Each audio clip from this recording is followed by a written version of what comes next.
Halo Sobat Spoiler, bagaimana kabarnya? Tentunya Millers doakan baik-baik saja. Jumpa lagi di channel Sektor Spoiler. Di video kali ini, Millers akan bahas kelanjutan cerita dari dongeng series Solen 2 episode 112. Seperti biasa, Millers mau ingatkan lagi bagi Sobat Spoiler, karena video ini mengandung spoiler, Mimin sarankan untuk tonton dulu episode-episode sebelumnya, biar ngerti jalan ceritanya. Tapi buat Sobat Spoiler yang gak sabar dan udah siap dengerin kelanjutan ceritanya, langsung saja kita gas ke ceritanya. Di episode sebelumnya, cahaya suci pohon emas sempat menyelamatkan kota Shrek dari kehancuran total, memulihkan luka para prajurit dan memperkuat pertahanan yang nyaris roboh. Namun, kekuatan pohon itu semakin menipis, mempercepat bangkitnya makhluk legendaris di Tian. Di saat yang sama, pasukan binatang buas terus menggempur tanpa henti, hingga tiba-tiba pasukan Andin muncul dari barat laut, dipimpin oleh Huo Yuhao yang kini menguasai nekromansi. Mereka menghantam balik dari bayang-bayang. Meski awalnya mengejutkan, kehadiran pasukan kematian justru mengacaukan formasi musuh dan memberi nafas baru bagi Shrek. Pertempuran pun berubah arah dengan strategi gelap namun tepat sasaran. Yuhao mengorbankan pasukan Andin untuk melemahkan tekanan musuh. Pohon emas akhirnya runtuh dan binatang buas mulai kehilangan semangat setelah kematian singa emas bermata tiga. Di tengah kehancuran dan kelelahan, muncul cahaya dari langit.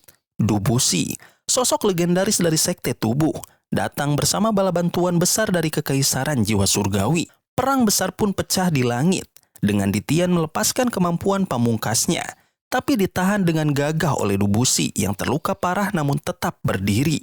Di tengah krisis, Huo Yuhao naik ke langit dengan aura spiritual yang luar biasa.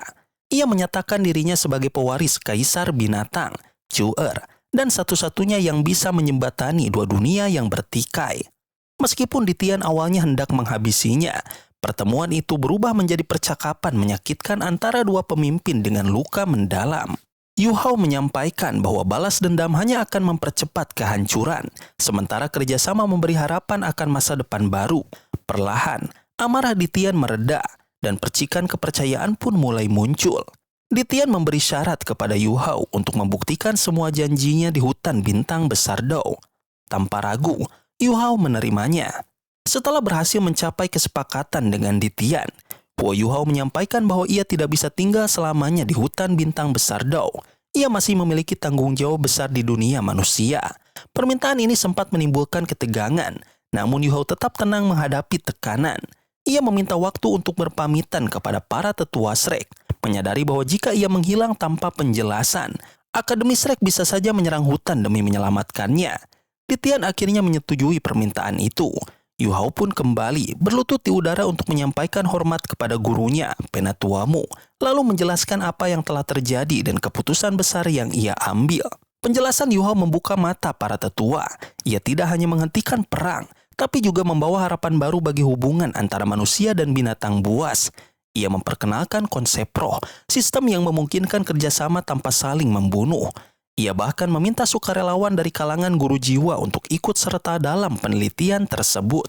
Meski terkejut, para tetua mulai memahami besarnya tujuan Yuhao. Namun saat mereka mendengar bahwa Yuhao akan kembali ke hutan bersama Ditian, kegelisahan melanda. Tapi keputusan telah bulat. Ditian menarik pasukannya sebagai bentuk kepercayaan. Dan bersama Yuhao, mereka terbang menuju hutan yang jauh di seberang. Kemenangan akhirnya berpihak pada Shrek. Setelah 2 hari 2 malam bertahan dari serangan brutal, kota itu tetap berdiri meski porak-poranda. Korban jiwa sangat besar, alat jiwa hancur, dan seluruh pasukan kelelahan. Tapi di balik semua luka, mereka menang. Penatuamu memimpin pemulihan dan mengumumkan pembukaan penelitian tentang roh, mengajak para sekutu untuk bergabung. Di tengah semua itu, Dubusi yang sebelumnya tak percaya, kini mengakui kehebatan Yuhao. Ia ikut dibawa ke paviliun Dewa Laut, tempat rahasia tentang roh akan dibuka. Sebuah langkah awal menuju masa depan baru. Di episode selanjutnya, setelah pertempuran besar berakhir, kota Shrek mulai menerima gelombang bantuan dari para penguasa jiwa 3 kekaisaran besar. Meski mereka terkejut karena pasukan binatang buas telah mundur, mereka tetap memilih tinggal sementara di kota. Suasana yang sebelumnya muram perlahan berubah menjadi lebih hidup. Akademi Shrek, walau masih dalam suasana duka, tidak membagikan hasil perang seperti cincin atau tulang jiwa. Semua itu digunakan untuk membangun kembali kota. Sebagai gantinya, mereka memperkenalkan satu hal baru yang menggemparkan. Roh, sebuah konsep yang bisa menggantikan cincin jiwa. Kabar tentang roh menyebar cepat ke seluruh penjuru benua. Para penguasa jiwa dibuat terkejut saat mengetahui bahwa kekuatan baru ini bukan hanya setara, tapi bahkan lebih unggul dari cincin jiwa biasa. Shrek dengan cerdik memperkuat keyakinan itu tanpa membocorkan detail. Cukup dengan mengingatkan tentang kekuatan luar biasa Huo Yuhao yang pernah mereka saksikan dalam turnamen. Mereka kemudian mengumumkan kota Shrek sebagai pusat uji coba konversi roh dan membuka 100 tempat bagi penguasa jiwa. Di balik langkah ini, Shrek punya tujuan besar, mengubah cara pandang dunia tentang perburuan binatang buas. Mereka ingin membuktikan bahwa ada jalan damai yang bisa menguntungkan kedua belah pihak. Para peserta uji coba pun dipilih, sebagiannya dari luar, sisanya dari akademi sendiri. Semuanya menunggu satu orang, Huo Yuhao. Ia adalah kunci dari perubahan ini. Jika eksperimen ini berhasil, maka gagasan tentang roh akan menyebar secara alami dan membawa harapan baru bagi hubungan antara manusia dan makhluk jiwa. Di tempat lain yang tersembunyi jauh di jantung hutan bintang besar Dou, Huo Yuhao tiba di sebuah danau suci bernama Danau Kehidupan.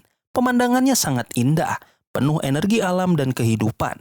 Namun kedamaian itu terganggu ketika seekor makhluk buas bernama Tuan Beruang muncul dalam wujud manusia dan menyerangnya karena marah atas keputusan mundurnya pasukan binatang. Ditian segera menengahi dan menjelaskan bahwa jika perang diteruskan, bencana besar dari 3 kerajaan pasti akan terjadi. Meskipun masih diliputi amarah dan kesedihan, binatang-binatang kuat lainnya mulai berkumpul, mendengarkan dan membuka diri pada harapan baru. Sebuah masa depan baru perlahan terbentuk. Masa depan yang mungkin menyatukan dua dunia yang telah lama berseteru. Huo Yuhao berdiri terpaku menyaksikan pemandangan luar biasa di hadapannya. 5 dari 10 binatang buas besar, termasuk Dewa Binatang Ditian, Permaisuri Salju, dan Kalajengking Giok Es berkumpul dalam pertemuan langka dan penuh ketegangan. Namun, bukannya takut, Huo Yuhao merasa tenang dan yakin. Pertemuan ini bisa membawa perubahan besar bagi hubungan manusia dan binatang buas. Ia pun mulai menjelaskan tujuannya, mengenalkan konsep roh, bentuk kerjasama damai antara manusia dan binatang, demi menghindari kehancuran akibat perang yang tiada akhir. Saat Yuhao menceritakan tentang Permaisuri Salju dan perjalanan hidupnya, perhatian para binatang buas mulai berubah. Mereka mendengarkan kisahnya tentang Wang Chuer, singa emas bermata 3 yang pernah menjadi kaisar binatang, yang rela mengorbankan dirinya demi Yuhao karena cinta. Dengan kekuatan spiritualnya yang dalam, Yuhao menghidupkan kembali kenangan penuh emosi, membuat bahkan makhluk buas paling keras hati seperti beruang raja terdiam. Cerita itu menyentuh sisi kemanusiaan para binatang yang sebelumnya tak mereka pahami. Biji, angsa zamrud, bahkan meneteskan air mata, tersentuh oleh cinta dan pengorbanan Chuer. Kisah ini membuat para binatang buas mulai menerima bahwa tidak semua manusia memusuhi mereka. Sebagian dari mereka seperti Yuhao membawa harapan dan niat baik. Ditian, yang sangat berduka atas kematian kaisar binatang, mengakui bahwa masa depan bintang Dou bisa bergantung pada eksperimen roh ini. Mereka pun setuju untuk memberi kesempatan pada binatang-binatang buas yang sekarat untuk mencoba berubah menjadi roh, demi kelangsungan dan harmoni baru antara dunia manusia dan hutan. Meski begitu, tidak semua makhluk buas langsung percaya. Raja Beruang, pemimpin dari beruang cakar mengerikan emas gelap, masih memendam kebencian. Namun, Ditian dengan tegas memperingatkan semua pihak bahwa jika ada yang mengacaukan proses ini, ia tidak akan segan bertindak. Persiapan dimulai. Huo Yuhao diberi waktu untuk beristirahat di samping air kehidupan. Perpisahan pun terjadi. Keempat binatang buas lainnya pergi, dan Ditian melayang ke tengah danau. Tubuhnya perlahan-lahan menghilang. Huo Yuhao menyadari bahwa meskipun luka di hatinya belum sembuh, terutama karena kehilangan Chuer, ia kini memikul tanggung jawab besar. Ia tidak hanya membawa harapan bagi umat manusia, tapi juga menjadi jembatan pertama antara dua dunia yang selama ini saling memusuhi. Setelah melalui pertempuran berat dan pertemuan dengan para binatang buas besar, Huo Yuhao akhirnya mendapatkan waktu untuk menyendiri. Ia duduk bersila di tepi danau yang dipenuhi energi kehidupan, sambil menikmati makanan sederhana dari alat penyimpanannya. tentang Dong-er yang tertidur, pengorbanan Wang Chuer, dan langkah besar yang sedang ia jalani. Ia tahu bahwa perjalanannya belum selesai dan masih banyak tanggung jawab yang menantinya, termasuk menyelesaikan eksperimen roh dan memperbaiki hubungan antara Shrek dan hutan bintang besar Dao. Huo Yuhao merenungkan keputusan beresikonya memanggil pasukan Undead. Ia sadar bahwa hal itu akan mengungkap rahasianya memiliki jiwa bela diri ketiga yang terkait dengan nekromansi, sebuah kekuatan yang biasanya hanya dimiliki oleh penguasa jiwa jahat. Meskipun niatnya tulus demi kebaikan, konsekuensinya bisa besar. Karena itu, ia berniat meninggalkan warisan penting bagi Akademi Shrek dan Sekte Tang sebelum benar-benar pergi. Ia juga bertekad untuk mencari Dong-er dan menyelesaikan beberapa urusan pribadi yang masih menggantung di hatinya. Dalam meditasi mendalam, Huo Yuhao mulai menyadari perubahan besar pada tubuh dan kekuatannya. Sejak menerima pengorbanan Wang Chuer, kekuatan fisik dan kekuatan jiwanya meningkat drastis. Darah naga emas yang diwariskan dari Chuer memperkuat tubuhnya, membuat pondasi spiritual dan fisiknya jauh lebih kokoh. Ia juga mulai memahami pentingnya kekuatan tubuh bagi pertumbuhan seorang tuan jiwa. Dan kini ia merasa jauh lebih siap untuk menghadapi masa depan, bahkan menuju tingkat kekuatan Doulou tertinggi. Setelah bermeditasi selama 1 hari penuh, Huo Yuhao terbangun dalam kondisi puncak. Tubuh dan pikirannya terasa segar dan kuat. Di hadapannya, ia menemukan buah Golden Jet yang langka, dikirim oleh Ditian sebagai hadiah. Buah ini, meskipun pahit, memiliki manfaat luar biasa bagi perkembangan fisik dan kekuatan jiwanya. Dengan memakan 1 buah saja, ia langsung merasakan kekuatan mengalir dalam dirinya dan jiwa bela dirinya beresonansi secara alami, membawa tubuhnya ke kondisi sempurna untuk bertarung dan tumbuh. Dalam pengujian singkat, ia menyadari bahwa pukulan sederhana yang ia keluarkan kini mengandung kekuatan luar biasa. Perpaduan sempurna antara kekuatan spiritual dan kekuatan jiwa melahirkan kemampuan baru yang belum pernah ia rasakan sebelumnya. Huo Yuhao tidak hanya menjadi lebih kuat, tapi juga semakin dekat pada takdir besar yang menunggunya sebagai jembatan antara manusia dan binatang buas, serta sebagai harapan baru bagi dunia roh. Huo Yuhao menghabiskan waktu berlatih sendirian di tepi danau. Dengan gerakan lambat dan penuh konsentrasi, ia memadukan teknik tinju dasar Sekte Tang dan langkah-langkah Ghost Shadow. Setiap pukulan ia lakukan dengan hati-hati, berusaha memahami perubahan kekuatan jiwa dan kekuatan spiritual dalam dirinya. Semakin lama ia berlatih, gerakannya semakin cepat dan energinya makin padat. Sampai akhirnya bayangan Dewi Cahaya muncul di belakangnya, menari selaras dengannya seperti refleksi jiwa yang hidup. Dalam 2 jam pelatihan itu, Yuhao benar-benar menyerap efek buah Golden Jet dan memahami kekuatan baru dari 2 cincin jiwanya. Tubuh dan pikirannya menyatu sempurna dengan alam, memperkuat kendali spiritualnya. Bahkan Ditian mengusulkan untuk berlatih bersama, menawarkan tantangan yang membuat Yuhao terkejut sekaligus gugup. Pertarungan pun dimulai. Meskipun Ditian tidak menggunakan kekuatan penuh, serangannya begitu kuat hingga membuat Yuhao terpental. Namun, Yuhao mulai menyesuaikan diri. Ia menggunakan gerak kaki lincah dan kekuatan jiwa yang lebih stabil untuk menahan benturan demi benturan.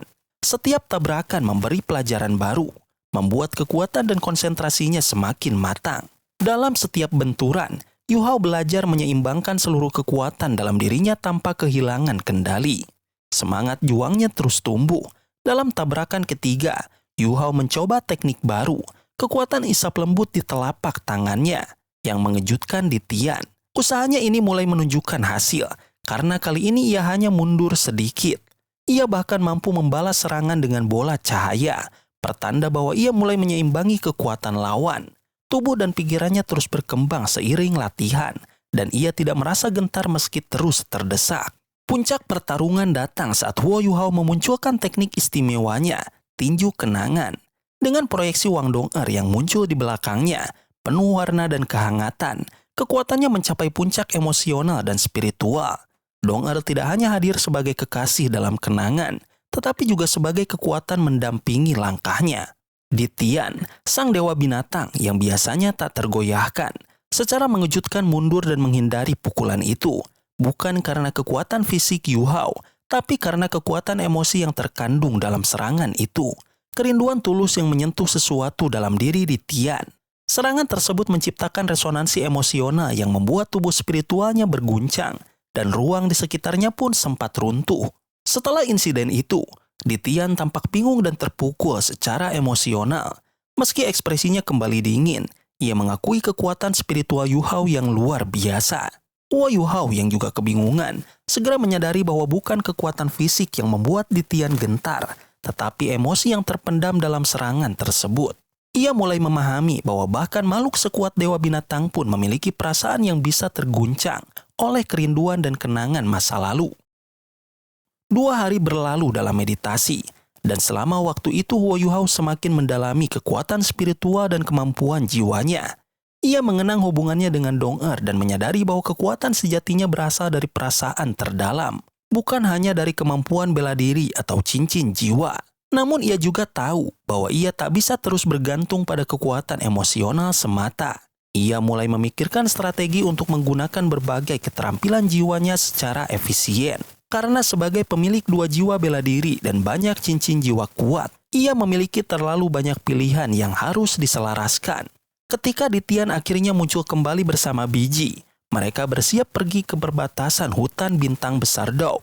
Tempat rombongan dari Akademi Shrek telah tiba. Dengan menggunakan awan gelap yang melesat secepat kilat, mereka bertiga terbang menuju lokasi pertemuan. Yu Hao menyadari ketegangan yang mengancam di antara kedua belah pihak, karena luka lama dan kebencian dari pertempuran sebelumnya masih membekas dalam diri makhluk buas. Situasi itu membuatnya khawatir akan potensi konflik yang bisa muncul sewaktu-waktu.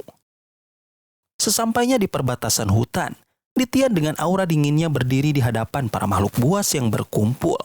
Suasana sempat tegang, namun kehadirannya segera menenangkan mereka. Di belakangnya, raja-raja makhluk buas berdiri penuh waspada. Ditian akan menjadi jembatan dalam pertemuan penting antara 2 dunia yang telah lama bertikai, manusia dan makhluk buas. Di antara 2 kubu itu, Yu Hao muncul bersama Ditian. Para sesepuh Shrek dan teman-teman Yu Hao dari Sekte Tang menyambutnya dengan lega. Ditian, sebagai pemimpin makhluk buas, masih menunjukkan sikap dingin terhadap manusia, dan suasana kembali memanas saat dia menolak menyebut mereka sebagai tamu. Ketegangan hampir pecah menjadi pertempuran terbuka, sampai akhirnya Yu Hao mengambil inisiatif untuk memulai percobaan penting, menciptakan sebuah roh yang dapat menghubungkan makhluk buas dengan manusia tanpa kekerasan. Yu Hao meminta perwakilan dari kedua belah pihak untuk memulai eksperimen. Seekor harimau yang sekarat maju sebagai sukarelawan dari pihak makhluk buas. Dari pihak manusia, tak ada yang berani maju hingga suara dingin terdengar. Dai Huabin melangkah keluar. Ia adalah saudara tiri Yu Hao sekaligus orang yang berkontribusi atas kematian ibunya. Perasaan rumit berkecamuk dalam diri Yu Hao karena di hadapannya berdiri seseorang yang dulu ia benci. Namun juga seseorang yang pernah rela mengorbankan dirinya demi orang lain. Meski sempat terlintas pikiran untuk membalas dendam, Yu Hao memilih untuk tidak melakukannya. Ia menyadari bahwa membunuh dalam bayangan adalah tindakan pengecut dan tak akan membanggakan ibunya. Ia memutuskan untuk melupakan kebenciannya dan menjalankan eksperimen dengan sungguh-sungguh.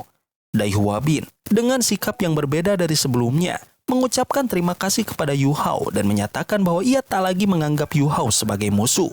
Dengan persetujuan dari kedua pihak, Yu Hao pun memulai ritual. Ia mengaktifkan kekuatan mata Asura miliknya, hasil dari evolusi mata rohnya.